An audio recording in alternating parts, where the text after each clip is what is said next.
"You're not supposed to be here," the dockmaster growled, his eyes scanning the barely intact dropship like it was a plague on landing pad 7. The human didn't flinch. Reed Callan's boots hit the deck with a dull thud, the kind that said pain was just another Tuesday. His left arm was in a makeshift sling, and one side of his face was smeared with blood, dust, and grease. His uniform bore the marks of a unit long forgotten in this corner of the galaxy. "Need parts, fuel, food, if you've got it," Reed said flatly. His voice was hoarse, probably from screaming through a dying atmosphere or yelling over explosions. No one asked.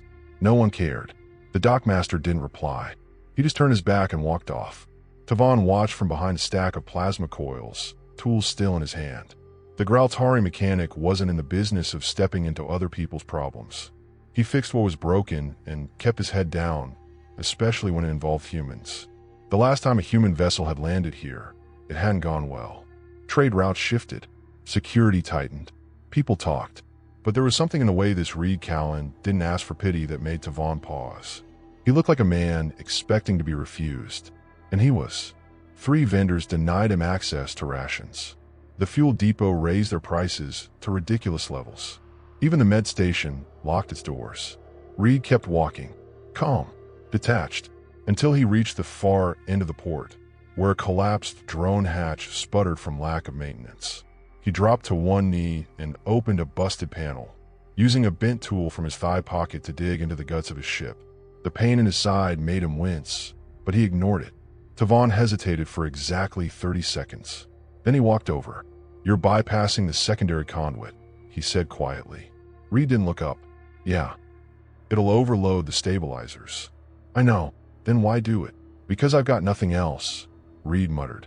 "Either I risk a bad jump, or I wait here until someone decides to toss me in an airlock." Tavon exhaled through his nose. "That won't work either."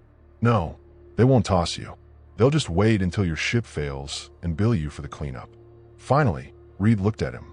The stare wasn't desperate, just exhausted, tired of being one breath away from death, and even more tired of pretending he wasn't. "I just need a clean jump to anywhere. After that, I disappear." Tavon crouched beside him, inspecting the wiring.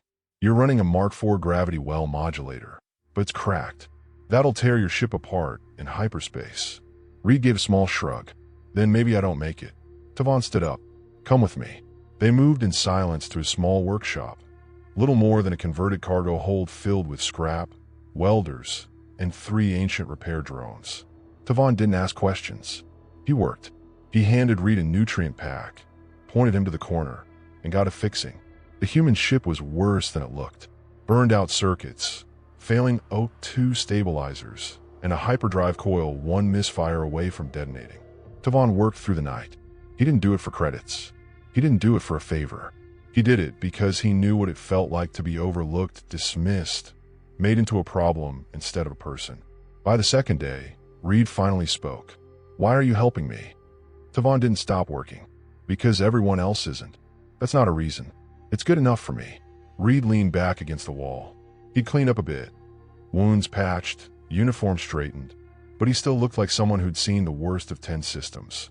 "I was on Arcus 7. Our unit was cut off after a comms failure. Command pulled out. Didn't realize we were alive until it was too late." "How'd you survive?" "We didn't," Reed said softly. "There were 43 of us. I'm the one who made it out." Tavon nodded once, not pressing further. Some stories were bones too jagged to pull free. On the 3rd day, the ship was flight-worthy. Not perfect, but enough to get him out of the system and into safe space. Tavon handed Reed a sealed pack of navigational relays. Routes through less patrolled sectors. Places where a lone human wouldn't be chased or taxed for existing. Reed took the pack slowly. "You didn't have to." "I know." Reed hesitated. He looked down at the tools on the table, the small pot of cooling ration stew, the patched-up stabilizer schematic Tavon had stayed up half the night redrawing by hand. "If I make it back," Reed said, "I'll remember this." Tavon said nothing. "I mean it. You didn't treat me like a ghost. You didn't try to make something off me. That sticks." Tavon just wiped his hands on a cloth. "Go." Reed climbed into the ship, engines humming smoother than they had in weeks. He paused at the open ramp, looking at the mechanic who hadn't asked for anything, not even his name. You're Devon, right? A nod. Reed Callan. Corporal. Earth Federation Recon. Another nod. If we ever cross paths again, and I'm in a position to return the favor. You won't be, Tavon said quietly. Reed gave a small smile. Still, doesn't matter. I'll remember.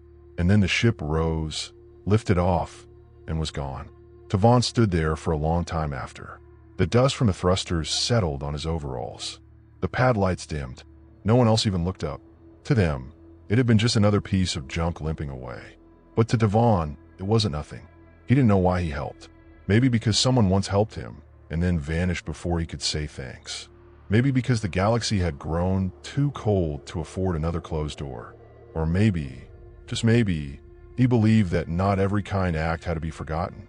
He returned to his station and picked up the next broken thing. The war was someone else's problem.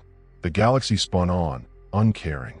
And somewhere out there, a human he barely knew drifted between stars with a ship he saved, a name he remembered, and a promise quietly spoken into the vacuum of space.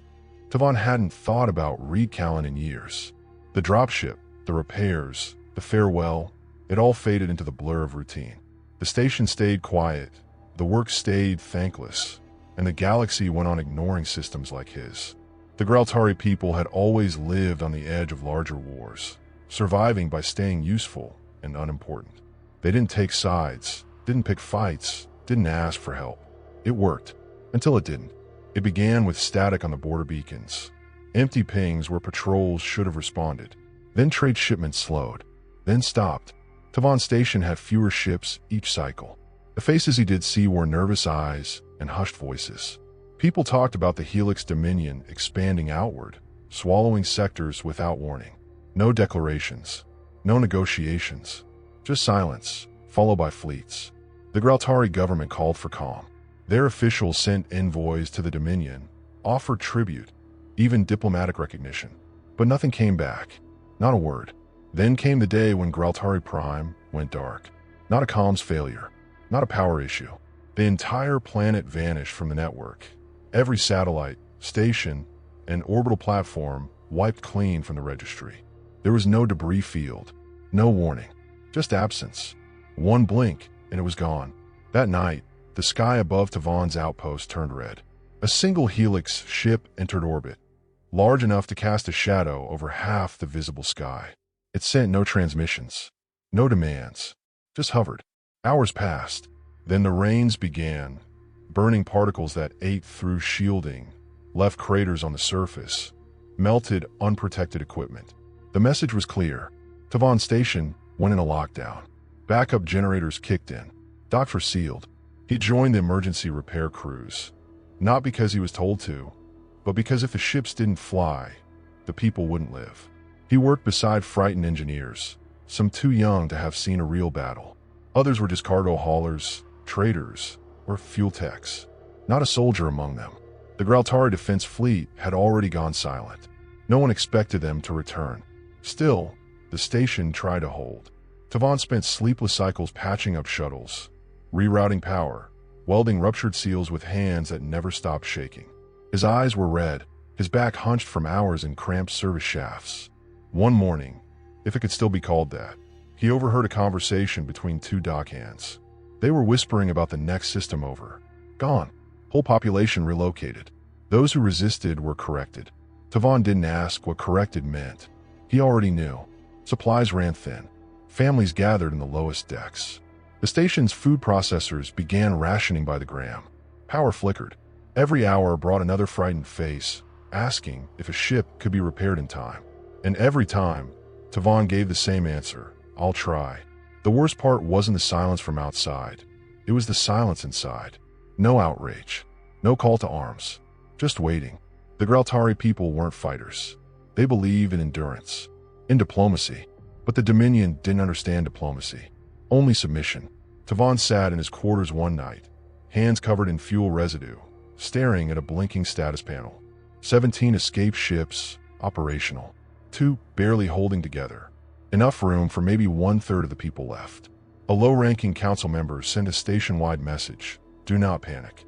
Negotiations continue. Tavon shut it off halfway through. He didn't believe in messages anymore. Still, he worked. What else could he do? His tools were all he had. On the third week, they lost the outer comms array. A Dominion probe had drifted close and detonated without warning. The blast tore through half of Bay 9. 6 repair crew died instantly. He knew 2 of them. That night, Tavon stood by the broken viewport and stared into the void, wondering if this was it. If the Helix ships would fire next. If everything he knew would vanish like the homeworld. He didn't cry. Graltari didn't cry. But his hands wouldn't stop shaking. Someone said the Trade Federation had refused to intervene. Another rumor claimed a bounty was placed on any Graltari vessel caught fleeing. There would be no safe harbor. And that's when he thought of Reed Callan. Not because he expected a miracle. Not because he thought the human owed him anything. But because, in a moment when the rest of the galaxy turned its back, one man hadn't. He pulled up the ancient relay console. Manual input. Outdated encryption. Half the network was already jammed or offline. But he found a channel. Old. Weak. Probably unstable. He routed power from a maintenance conduit and keyed in a message. To Corporal Reed Callan. Earth Federation Recon. If this message reaches you, I don't know if you're alive. I don't know if you remember me. But I helped you once. Long ago. The Graltari are being wiped out. My people have no weapons. No allies. I don't know what I'm asking. Maybe just not to disappear alone. He didn't sign it. He didn't expect an answer. The message burst into the void, carried on an old pulse beam through half-dead relays and broken satellites. Maybe it would bounce once. Maybe it would die in the next sector. But he sent it anyway. Then he turned off the terminal and went back to work. Someone had broken their arm in Bay 3, and a fuel cell was leaking plasma across the floor. There were more shuttles to fix, more people to help. No one was coming. He'd accepted that. Still, that night, as the lights flickered and the metal walls groaned under orbital pressure, Tavon stared out into the stars and whispered the name. Callan. Then he went to sleep, not knowing the relay he'd used hadn't gone dark, not knowing someone, somewhere, had heard. The station creaked under the weight of silence. Days had passed since Tavon sent the message. The relay was now dead, overloaded by the surge he'd forced through its ancient core. It had sparked once hissed, then gone cold. No one else noticed. No one else knew. The people were too busy preparing for the end. Power failed in Deck 6. The last emergency battery was diverted to life support. Half the station now sat in darkness, and water was being pulled for backup tanks. There would be no more recycling after the next cycle. Oxygen limits triggered forced rest cycles to conserve air. The children didn't cry anymore. They just sat in corners, eyes wide, trying not to breathe too loudly. Tavon hadn't slept in over 2 days. He was crouched beneath Shuttle 7's main drive shaft, elbow deep in a melted alignment ring, when the gravity failed again. He floated halfway into a sharp edge and slammed his shoulder against the panel. Another red bruise to go with the others. Systems collapsing. A young technician muttered nearby. Her voice was hollow. This station won't last another 3 days. Tavon said nothing. There was nothing to say. People whispered about surrender, about launching a few shuttles, and hoping the Helix ships would take prisoners. No one believed it would work. The Dominion didn't accept surrender. They accepted control, obedience. And when they were done extracting what they needed, they deleted everything else. The elders gathered in the council room, but offered no plans. The engineers worked in silence. Some had stopped working altogether, staring at walls, counting screws, thinking about last words they'd never get to say. Hope was gone. That night, Tavon sat alone in the comms room, staring at the blank console where his message had once lived. He knew the probability, low to impossible. Even if the message had survived transit, even if it had reached Earth Federation space, there was no guarantee anyone still knew the name Reed Callan. Soldiers disappeared in war. Ranks shifted. Lives moved on. And even if Reed had received the message, what could he do? A single man, halfway across the galaxy. Tavon had never expected a reply. He just needed to believe someone else out there had heard. He rested his head against the cold console, eyes half closed, when a quiet ping broke the silence. Soft, subtle, almost unnoticeable. He blinked. Another ping. It wasn't a system alert. It wasn't internal. It was coming from the dead relay line. He sat up fast, fingers flying over manual overrides. Half the console was black, but something was forcing its way through the dust of dead satellites. A line of text flickered on screen. Recognition code. EF0317 R.Callan. Tavon's hands trembled. He entered a confirmation sequence. Then a voice, compressed, fragmented, but real, cut through the static. This is Admiral Reed Callan, Earth Federation Naval Command. Message received. Status acknowledged. Tavon's heart stopped. Admiral, not Corporal, and still alive. I'm transmitting a fleet redirect protocol, the voice continued. Confirm identity and coordinates immediately. Help is en route. The signal dropped into silence. No one else had heard it. He ran to the command level, nearly colliding with a comms officer. Give me system-wide audio now. We don't have uplink. Local only then. Now. The officer complied. Tavon grabbed the mic, his voice shaking. This is Tavon, Deck 3 mechanic. Listen carefully. A message came through. Earth Federation acknowledged distress. They're sending something. A fleet. Or help. I don't know how many. But they're coming. Silence greeted him. For a moment. Then static crackled as one of the older engineers keyed in. You sure it was real? I heard his name. Reed Callan. He remembered. Another voice chimed in. Then another. Then dozens. Like a wave of hope shaking off dust and despair. A technician broke down crying. Someone shouted in the corridors. They're coming. The lights flickered again, but this time no one panicked. In the hangar, people moved faster. Not because of fear, but purpose. They were going to hold on. Just a little longer. Every screen on the station showed the same thing. A timer counting down from 12 hours. That was the relay signal's embedded sync tag. 12 hours to expected arrival. Assuming it wasn't a bluff. Assuming it wasn't intercepted. Assuming. But it was something. Tavon checked the relay once more. A secondary ping came through. A fleet ID beacon.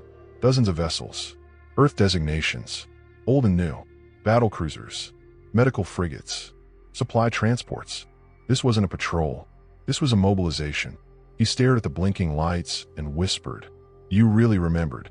Outside the viewport, the stars looked the same. Quiet. Cold. Indifferent. But not for long. Even the children felt it. Something shifting in the air. The way people stood a little taller. The way tools moved faster through hands that had nearly given up. The quiet humming of backup power that no longer sounded like a countdown to death, but a drumbeat to survival. Still, some doubted. Some whispered that it was false hope. But Tavon didn't.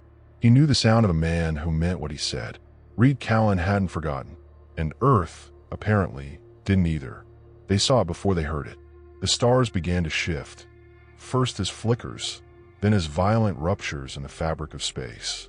1, 2, then dozens of tears ripped open above the Galactic system.